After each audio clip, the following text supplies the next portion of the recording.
எங்கள் சொந்தம் பார்த்தாலே சொர்க்கம் சொத்தி போகுமே எங்கள் வீட்டு கூட்டாளி எப்பா வாங்கய்யா. என்னப்பா நிச்சயம் எல்லாம் இன்னைக்கு நல்லபடியா முடிஞ்சுதா? இல்லப்பா அது ஏன்பா என்னாச்சு, எதுவும் பிரச்சனையா? பொண்ணு வீட்டுல எதுவும் சொன்னாவளப்பா? அதெல்லாம் இல்லப்பா, தம்பிக்குதான். தம்பிக்கா? தம்பிக்கு என்னையாச்சு? எப்பா உங்ககிட்ட எப்படி சொல்லன்னு எனக்கு தெரியல. ஏயா என்னப்பா ஆச்சு? எதா இருந்தாலும் சொல்லுறாமா. எப்பா கலங்காத குளத்துல கல் எறிஞ்ச மாதிரி நம்ம குடும்பத்துல கண்ணு பட்டுருச்சுப்பா. அதனாலதான் இப்படி எல்லாம் நடந்து போச்சு. லட்சுமணா என்னப்பா ஆச்சு, என்ன பிரச்சனை? எப்பா மனசை தேத்திக்கிடுங்கப்பா, நம்ம தம்பிக்கு ஆக்சிடென்ட் ஆயிருச்சு. என்னப்பா சொல்றா? யாருக்கு? சூர்யாவுக்கா? ஆமாப்பா சூர்யாவுக்கு தான் ஆக்சிடென்ட் ஆயிருச்சு. ஐயோ என் பிள்ளைக்கு என்னப்பா ஆச்சு? எப்படிப்பா இருக்காம? எப்பா நீங்க பதட்டப்படாதீங்க, அவனுக்கு ஒண்ணும் இல்ல, அவன் நல்லாதான் இருக்கான். கை கால்கள்ல தான் சின்னதா அடிபட்டு இருக்கு, கட்டுப்பட்டு இருக்காவ. டாக்டர் ரெஸ்ட் எடுக்கணும்னு சொல்லி இருக்காவப்பா. வேற பயப்படுறதுக்குலாம் ஒண்ணும் இல்ல, அவன் நல்லாதான் இருக்கான், நல்லா பியாசி வாங்கிட்டு தான் இருக்கான். லட்சுமணா இப்பவே நான் பிள்ளைய பாக்கணும் ஐயா, அப்பாவை கூட்டிட்டு போப்பா. எப்பா நீங்க கவலைப்படாதங்கப்பா, அவனுக்கு இப்ப ஒன்னும் பிரச்சனை இல்ல, நல்லாதான் இருக்கான், நல்லா பேசி வாங்கிட்டு தான் இருக்கான். டாக்டர் தான் கொஞ்சம் 2 நாள் இருந்துட்டு போவுங்கன்னு சொல்லி இருக்காவ, அதுக்காக தான் இங்க வச்சுக்கிட்டு இருக்கோம்ப்பா. 2 நாள்ல அவன் வீட்டுக்கு வந்துருவான், நீங்க கவலைப்படாதங்க. இல்லப்பா நான் அவனை இப்பயே பாக்கணும். 20 வருஷம் காணாம போய் கிடைச்ச பிள்ளை, அவனுக்கு என்னாச்சோ ஏதாச்சோ எனக்கு ரொம்ப பதட்டமா இருக்கியா. எப்பா அதான் நாங்க சொல்றோம்ல, அவனுக்கு ஒரு பிரச்சனையும் இல்ல, எல்லாரும் அவன் கூடயே தான் இருந்து பாத்துட்டு இருக்காவ. 2 நாள்ல வீட்டுக்கு வந்துருவான்ப்பா. அதுக்கு பிறகு பாருங்க, நீங்க அவ்வளவு தூரம் எல்லாம் இப்ப அலையாண்டா. யாருக்குன்னு உங்களுக்கே உடம்பு சரியில்லை, சும்மா அலைஞ்சிட்டு இருந்தீங்கன்னா உங்களுக்கு ஒத்துக்கிட்டாதுப்பா, அதுக்காக தான் சொல்றேன். பரவாயில்ல லட்சுமணா, நான் பிள்ளைய பாக்கணும். எப்பா பயப்படுறதுக்குலாம் ஒன்றும் இல்லைன்னு டாக்டர் சொல்லிட்டாவே, நீங்க அங்க அலையாண்டாப்பா, தான் நாங்க எல்லாரும் இருக்கோம்ல பாத்துக்கிடியோம். ஆமாப்பா நீங்க அவ்வளவு தூரம் அலைஞ்சிட்டு உங்களுக்கு உடம்புக்கு ஏதாவது ஒண்ணு ஆயிட்டுன்னா நாங்க என்ன செய்ய? ஏற்கனவே இப்பதான் சொத்தை எலும்பி உட்கார்றிய, நாங்க சொல்றத தயவு செஞ்சு கேளுங்கப்பா. தம்பி இன்னும் 2 நாள்ல வந்துருவான், அவனுக்கு எந்த பிரச்சனையும் இல்லை, டாக்டர் சொல்லிட்டாவப்பா. நம்ம இந்த மாதிரி நேரத்துலதான் தைரியமா இருக்கணும், அவனுக்கு ஒன்னும் செய்யாதுப்பா, நீங்க கவலைப்படாதங்க. எனக்கு மனசே கேட்கல லட்சுமணா, 20 வருஷம் காணாம போய் கிடைச்ச பிள்ளை, அவனை நம்மளால பத்திரமா பாத்துக்கிட முடியலையேப்பா. எப்படியா அவனுக்கு இப்படி ஆச்சு? எல்லாரும் நிச்சயம்னு சொல்லிதானே கிளம்பி போனீங்க. எப்பா நிச்சயத்துக்கு தான் கிளம்பிட்டு இருந்தோம், அவன் நிச்சய ட்ரெஸ்ல ஏதோ பிரச்சனை ஆயிட்டுன்னு அவன் மாத்துறதுக்கு போயிருக்கான். அந்த நேரத்துல தான் அவனுக்கு ஆக்சிடென்ட் ஆயிருக்கு. நாங்க நிச்சயத்துக்கு கிளம்பிட்டு இருந்தவே ஹாஸ்பிட்டலுக்கு தான் நேரம் போனோம். என்னப்பா சொல்லியா? அப்ப நிச்சயம் நடக்கலையோ? இல்லப்பா நிச்சயம் நடக்கல, பொண்ணு வீட்டுக்காரங்களுக்கும் சொல்லியாச்சுப்பா. பொண்ணோட அப்பாவும் தம்பிய பாத்துட்டு தான் போனாரு. எல்லாருக்கும் தெரிஞ்சிருக்கு, என்கிட்ட மட்டும் இவ்வளவு நேரம் கழிச்சு சொல்றீங்க. அப்போ அங்க ஏதோ பெரிய பிரச்சனை நடந்திருக்கு. எப்பா அதெல்லாம் ஒண்ணும் இல்லப்பா, கட்டு போடுறதுக்கு ரொம்ப நேரம் ஆக்கிட்டு இருந்தாப்ல, அதான் என்னாச்சு ஏதாச்சு நாங்களே புரியாம இருந்துட்டு இருந்தோம். பிறகு டாக்டர் கொஞ்சம் ரத்தம் தான் போயிருக்கு, மற்றபடி பயப்படுறதுக்குலாம் ஒன்றும் இல்லை அப்படின்னு சொல்லிட்டாரு. எப்பா தம்பிய ஹாஸ்பிட்டல்ல கொண்டு போய் சேர்த்தது நம்ம சுப்பிரமணி தான். என்னப்பா சொல்றா? சுப்பிரமணியா? ஆமாப்பா, மண்டபத்துக்கு கிளம்பி வந்துட்டு இருந்திருக்கான். அப்போ சூர்யாவுக்கு ஆக்சிடென்ட் ஆயிருக்கத பாத்திருக்கான். மத்தவையெல்லாம் சுத்தி நின்றுதான் வேடிக்கை பார்த்திருக்காவ. இவன் போய் பார்த்துதான் எனக்கு தெரிஞ்சவர் தான் தூக்குங்க அப்படின்னு சொல்லி ஹாஸ்பிட்டல்ல கொண்டு போய் சேர்த்திருக்கான்ப்பா. அப்படியா?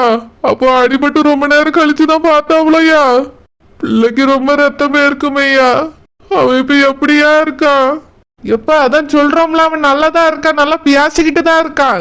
டாக்டரும் பயப்படுறதுக்குலாம் ஒன்னும் இல்ல, 2 நாள் இருந்துட்டு போங்கன்னு சொல்லியிருக்காவ, அவ்வளவுதான். அவன் வீட்டுக்கு வருவான், நீங்க பாருங்க, நீங்க பயந்துட்டு இருக்காதங்க. அம்மா சித்தி சித்தப்பான்னு எல்லாருமே அங்கதான்ப்பா இருக்காவ. நாங்க இத்தனை பேர் இருக்கோம், தம்பியை சும்மா விட்டுற மாட்டோம். நீங்களும் பயப்படாம தைரியமா இருங்கப்பா, தம்பி நல்லபடியா வந்துருவான். சரிப்பா, எல்லாரும் தம்பிய நல்லா பாத்துக்கிடுங்க. சரிப்பா, நாங்க பாத்துக்கிட்டியோம். அழகா எனக்கு நிச்சயம் நடந்திருக்கும், இப்படி ஆக்சிடென்ட் ஆகி படுத்து கிடக்கானே, பார்க்கவே பாவமா இருக்கு. கையும் காலையும் உடைச்சுக்கிட்டு பழசெல்லாம் மறந்து போய் படுத்திருக்கான். எவ்வளவு பாசமா அக்கா அக்கான்னு கூப்பிடுவான்.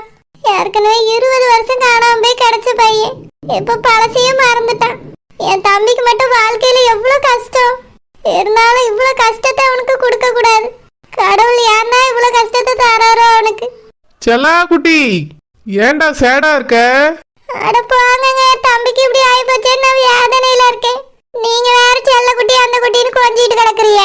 செல்லா குட்டி, நல்ல விஷயம் தானே நடந்திருக்கு. நல்ல விஷயமா? என் தம்பி அடிபட்டு கிடக்குறது உங்களுக்கு நல்ல விஷயமா? பார்க்கவே பாம்போல இருக்குங்க. எதுக்கு இப்படி பேசுறீங்க? செல்லோ, இப்போ தம்பிக்கு ஆக்சிடென்ட் ஆயிருச்சா, இதுக்கப்புறம் அவனுக்கு கல்யாணம் நடக்காது. நம்ம பிள்ளைக்கும் உன் தம்பிக்கும் தான் கல்யாணம் நடக்கும். நான் நடத்தி காட்டுறேன் பாரு. என்னங்க வளர்றீங்க? அடிபட்ட அப்புறம் அந்த பொண்ணோட அப்பா கூட வந்து பார்த்துட்டு தான் போயிருக்காவ. அதெல்லாம் குறிச்ச நல்ல கல்யாணம் நடக்கும். நடக்காது செல்லம், நான் எதுக்கு இருக்கேன்? நிச்சயத்தை நிறுத்துற மாதிரி கல்யாணத்தையும் நிறுத்திடுங்க. என்னது நிச்சயத்தை நிறுத்தினது நீங்களா? என்னங்க சொல்றீங்க? ஆமா செல்லம், நிச்சயத்தை நிறுத்தினது நான் தான். அப்போ என் தம்பி இந்த நிலைமை ஆக்குனது நீங்கதானா? நீங்க அவனுக்கு ஆக்சிடென்ட் பண்ணியே? சேச்சே, ஆக்சிடென்ட் பண்ணது நான் இல்ல, ஆனா அதுக்கு காரணம் நான் தான். என்னங்க வளர்றீங்க? ஏதாவது தெளிவா சொல்லுங்க. என்ன பண்ணி தொலைச்சி என் தம்பியை? செல்லம், கோவப்படாத. நீ தானே நம்ம பிள்ளைக்கும் உன் தம்பிக்கும் கல்யாணம் நடக்கணும்னு ஆசைப்பட்டா, அதுக்காக தான் நான் இப்படி செஞ்சேன். என்னங்க செஞ்சீங்க? உன் தம்பிக்கு எடுத்த நிச்சய ட்ரெஸ்ஸை கட் பண்ணி விட்டது நான் தான். என்னது நிச்சய ட்ரெஸ் கட் பண்ணது நீங்கதானா?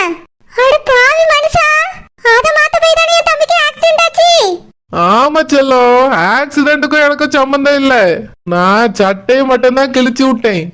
எதுக்குன்னா இந்த நிச்சயத்தை நிறுத்துறதுக்காக. ஆனா நம்மளுக்கு ஆஃபர் பிரைஸ் அடிச்ச மாதிரி அவன் ஆக்சிடென்டும் ஆயிட்டான்.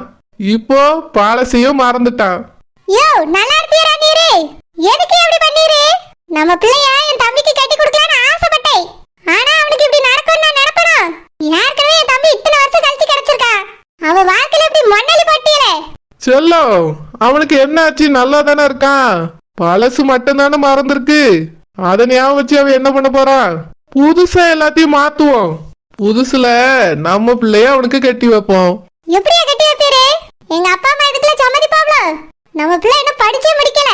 கட்டி கொடுக்கணும்னா இன்னும் 2-3 வருஷம் ஆகும். அதுக்குதான் செல்லம், இப்போ சூப்பரான ஒரு பிளான் கிடைச்சிருக்குல்ல. பழச அவன் மறந்துட்டான். இத வச்சு பழசு ஞாபகம் வரட்டும், அதுக்கு பிறகு கல்யாணத்தை முடிப்போம் நம்ம எல்லாரும் எடுத்து சொல்லுவோம். அவனுக்கு இப்போதைக்கு கல்யாணம் நடக்காது. எல்லாரும் 2-3 வருஷம் வெயிட் பண்ண வைப்பாவ. அதுக்குள்ள நம்ம பிள்ளையும் பெரிய பிள்ளையாயிரும். உன் தம்பிக்கு நம்ம நினைச்ச மாதிரியே கட்டி வச்சிடலாம். நீங்க நினைச்சா அந்த மாதிரி அவியலும் செய்வாங்கன்னு நினைச்சிட்டு இருக்கீங்களோ? குறிச்ச டேட்ல கல்யாணம் நடக்கதான் போகுது. தேவையில்லாத வேலையெல்லாம் பார்த்து வச்சிருக்கீங்க. செல்லா குட்டி, என்னடா தேவையில்லாத வேலை பார்த்தேன்? மாமே கரெக்டான வேலையை தான் பார்த்திருக்கேன். நீ பார்த்துக்கிட்டே இரு, நம்ம பிள்ளைக்கும் மாப்பிள்ளைக்கும் தான் கல்யாணம் நடக்கும். நடக்கும், நல்லா நடக்கும். நீங்க சட்டையை கிழிச்சது மட்டும் எங்க அண்ணன்களுக்கு தெரிய வந்துச்சு, உங்களை சட்னி ஆக்கிடுவாங்க. ஏய்யா சூர்யா, டாக்டர் உனக்கு என்ன வேணாலும் சாப்பிடலாம்னு சொல்லிட்டாவப்பா. மைனியே வீட்ல இருந்து சோறு பொங்கி பருப்பு குழம்பு வச்சு எடுத்துட்டு வந்திருக்கா. கொஞ்சம் அம்மா சோறு போட்டு வாயில ஊட்டட்டுமாப்பா? வேண்டாம்மா, எனக்கு இப்ப சாப்பிட பிடிக்கல. அப்படிலாம் சொல்லக்கூடாதியா, வயிறு பசிக்கும்ல. ஏற்கனவே உனக்கு அடிபட்டு ரொம்ப ரத்தம் போயிட்டா வெளியே. எதுவும் சாப்பிடாம இருந்தீனா உன்னால எலும்ப கூட முடியாதுப்பா. அடிக்கடி ஜூஸ் தண்ணி சாப்பாடுன்னு ஏதாவது சாப்பிட சொல்லி டாக்டர் சொன்னாவையா. அம்மா உனக்கு சாப்பாடு போட்டு பிசைஞ்சு ஊட்டி விடியா, கொஞ்சமா சாப்பிடு.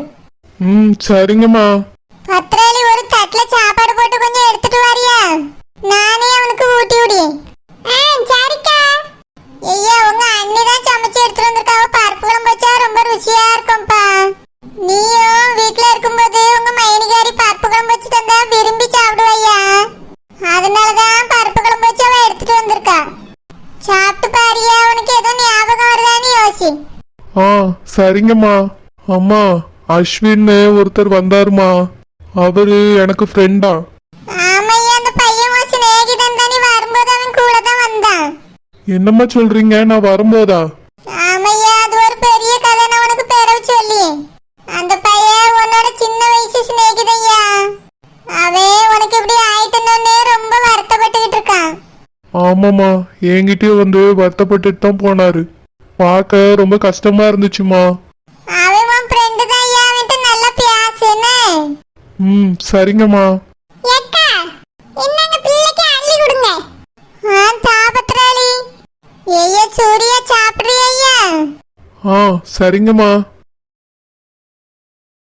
ஐயா ஆத்தரையா வாயில தாரேன். நல்லா இருக்கப்பா? நல்லா இருக்குமா. இதுக்கு முன்னால இந்த மாதிரி குழம்புல சாப்பிட்ட மாதிரி உனக்கு ஞாபகம் வருதா ஐயா? இல்லம்மா, எதுவுமே ஞாபகம் வரலம்மா. சரியா, உனக்கு கண்டிப்பா ஞாபகம் வந்துரும். அம்மா அள்ளி அள்ளி தர தர சாப்பிடியா? சரிங்கம்மா. ரொம்ப பாசமழையா இருக்கு. உண்மையாவே பெத்த பிள்ளையா இருந்தா அவ்வளவுதான் போல. இவியலுக்குலாம் ஒரு பிரச்சனையே இல்ல. ஞாபகம் இருந்தா என்ன இல்லாட்டி என்ன, அம்மா அண்ணன் கூட போறா, அப்பா அண்ணன் கூட போறா, அண்ணன் தான் கூட போறான். எனக்கு தான் பிரச்சனையா போச்சு, இவனுக்கு ஞாபகம் மறந்து போனது. எப்படிதான் இவனுக்கு நான் ஞாபகப்படுத்தி பழசெல்லாம் ஞாபகத்துக்கு கொண்டு வர போறேன்னு எனக்கே தெரியல. ஒரு வாய் சுவாட்டை கொடுத்துட்டு ஞாபகம் இருக்கான்னு கேக்குது இந்த அம்மா. இவனுக்கு என்ன ரொம்ப பிடிக்கும்? பணம் தான் ரொம்ப பிடிக்கும்.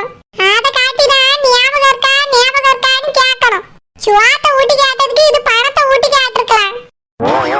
அப்பயாவது அவனுக்கு உடனே ஞாபகம் தான் வந்திருக்கும். அந்த அஸ்வின் பயலியம்ல ஞாபகம் இல்லாம போச்சு இவனுக்கு. எங்களுவெல்லாம் ஞாபகம் இல்ல. நாங்க இப்ப இடையில வந்தவிய. அஸ்வின் தான் சின்ன வயசுல இருந்து பிறந்தாம்ல, அவனையுமா மறந்து தொலைச்சிட்டான். இந்த திங்கிறது தூங்குறது மட்டும் எப்படி மனசுக்குள்ள ஞாபகத்திலே இருக்கு? கேட்டா அதுவும் இல்ல, சுவாட்ட வாயில தாராவ திங்கம்மா. இவன் நிலைமை பிறந்த பிள்ளையோட மாசமா போச்சே. பேசாம இவன் நடிக்க வந்தவன்னு எல்லாத்தையும் சொல்லி கொடுத்து இவனை வீட்டை விட்டு துரத்திடலாமா? இவனுக்கு பதிலா இன்னொருத்தனை நடிக்கிறதுக்கு கூட்டிட்டு வரலாம். இவன் இப்படியே மறந்து போய் உட்கார்ந்துருந்தானா இவன் பேர்ல பாவம் பார்த்து சொத்தெல்லாம் எழுதி வச்சிருவாப்ல. இவன் நம்மளுக்கு தரையும் வேண்டாம், ஒன்னும் ஞாபகத்துல இல்லம்மா. என்ன பண்ண, ஏதாவது ஒரு முடிவு எடுக்கணுமே. நம்ம பொழப்பு தான் இங்க சீரழிஞ்ச பொழப்பா இருக்கு. சீக்கிரமா இதுக்கு ஒரு முடிவு கேட்டி. ஹலோ எம்னிப்பா, நேத்தே சூரிய மாப்பிளைக்கு ஆக்சிடென்ட் ஆயிடுச்சுன்னு சொன்னேன். ஒன்னு பரட்டு வரலையேன்னு பார்த்தா நீங்க என்ன வரலையே? அப்படி அங்க என்னதான் பண்ணிட்டு இருக்கீங்க? பரட்டு வந்து வர வேண்டியதானங்க? அன்னபூர்ணி, கேட்டதுக்கு அவன் இப்ப நல்லா தானே இருக்கான்னு நீ சொன்னா, பிறவு எதுக்கு இப்ப உடனே வந்து பாக்கணும்? வீட்டுக்கு கூட்டிட்டு போட்டோம், பிறவு வந்து பாக்க. எனக்கு தோட்டத்துல இன்னைக்கு முக்கியமான வேலை இருக்கு. என்னைக்குதான் உங்களுக்கு தோட்டத்துல வேலை எல்லாம் இருந்துச்சு? நேத்தே கிளம்பிருக்கலாம். நேத்து நிச்சயத்துக்கு கிளம்பிப்பீல்ல, அப்படியே வந்துக்க வேண்டியதானே. எதுக்கு அங்க தோட்டத்துக்கு போனியே?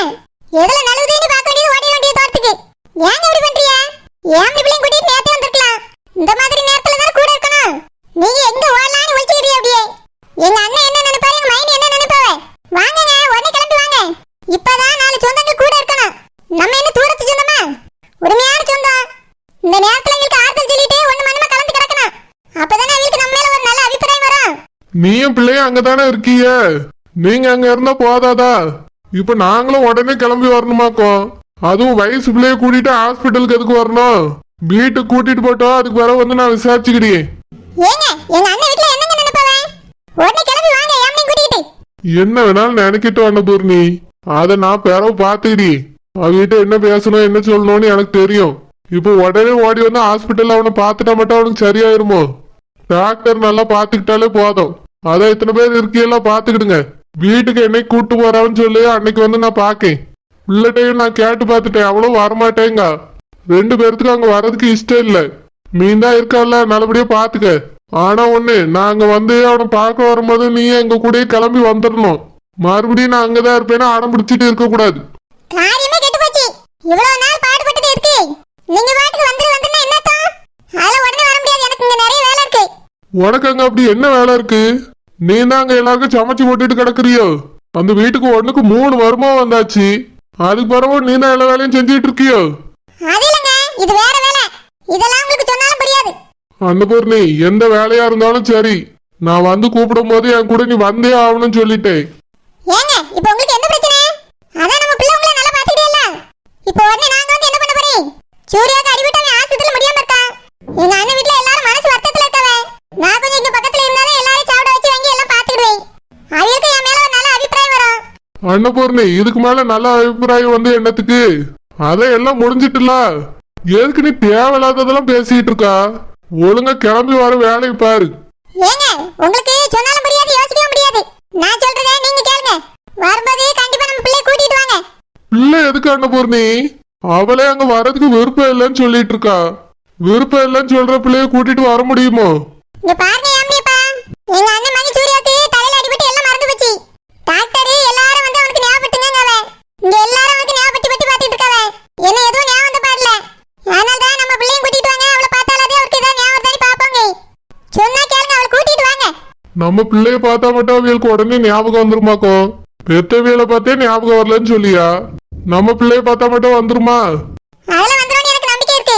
நீங்க வரும்போது யாமினி கண்டிப்பா கூட்டிட்டு வாங்க. நான் வீட்டுக்கு அவிய போன பிறகுதான் வருவேன். இப்பெல்லாம் பிள்ளைய கூட்டிட்டு வர முடியாது. நீ போன வை, வீட்டுக்கு போன பிறகு போன் போடு. ஹலோ ஏங்க வச்சாச்சா? இந்த மனுஷனுக்கு எப்ப பாரு அவசரம். சுடு தண்ணியை கால்ல ஊத்திட்ட மாதிரியே இருப்பாரு. சரியான அவசரத்துல பிறந்தவர். நான் எதுக்கு சொல்லி ஏன் சொல்லின்னு ஒண்ணும் புரிய மாட்டேங்குது. நானே இந்த நிச்சயத்தை எப்படி நிறுத்தேன்னு நினைச்சிட்டு இருந்தேன். ஆண்டவனா பார்த்து ஒரு வழியை காட்டியிருக்கான்.